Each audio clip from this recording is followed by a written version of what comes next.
maanta waa maalin Jimcaha waa maalin bulshada isku soo baxayso wada baashaalin dhalinyaro ahaan marka su'aashaartu way weydii kartaa jawaab insha Allah horta taa sababteeda waxay tahay dabacsanaanta xagga sharciga ka jirta dalka Soomaaliya haddii isla xisaabtan dhaba jir lahay maanta ma dhici leena askari Soomaaliyeed in xildhibaan isigoo awoodiis isticmaalayno gacan u qaado marka taa waa dabacsanaa xagga sharciga askarigaasna waa askari runaantii muujiyay sharafta iyo sumcadda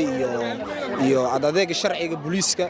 aadan u bogaadinaa aadan u amaanay ismidaas insha Allah dhibaato walba u gaartanay waxay noqon doontaa mid aan laga aamuseenin mid insha Allah oo cadaaladiisa heli doona noqon doontaa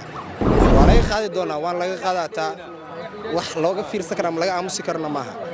xildhibaan wuu yahay ummadu xildhibaan u yahay laakiin xildhibaan ma looga aamusa inuu askari Soomaali gacan u qaado insha Allah haddana waa aragteen social media waan ugu gudu jiraa wili dacwadiina hadda wili insha Allah wal furaan xasanada laga qaadan sugeena muqaya xildhibaankaas dhibaatadaas geertay xildhibaan dad ay soo doortaan dad mitili kari muqaya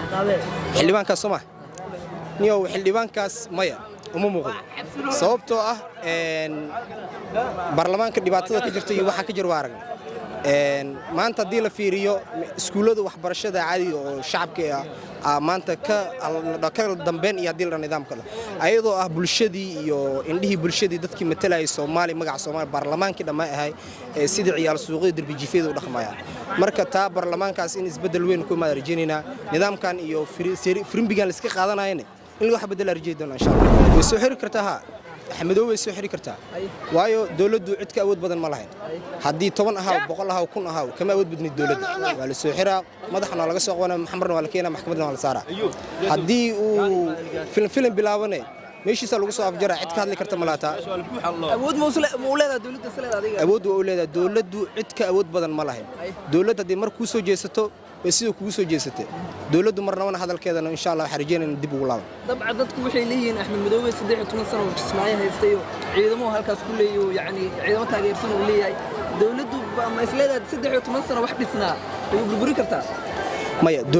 dawladdu ma burburinayso ummad soo qadiyad Soomaaliyeed ma burburinayso laakiin kaliyaato ninka meesha fadhiyo oo dawladdu ku xadgudbay oo inta badan wax lagu eedeynaa waxay tahay inuu sirta Soomaaliya gatay sirta Soomaaliya u gudbiyay dacwooyinka ugu badan hadda lagu heysano waa taa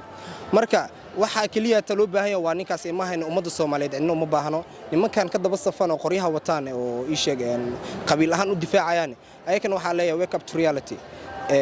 qarannimada fiiriye iska daayay qabyaaladii iyo qurunka ninkaas ay ku difaacaysan ninkaas waa nin qaranka dhibaato weyn u geystay waana laga abaalgudaa insha Allah wax walba u geystane waa laga mudankiisa wala marsiina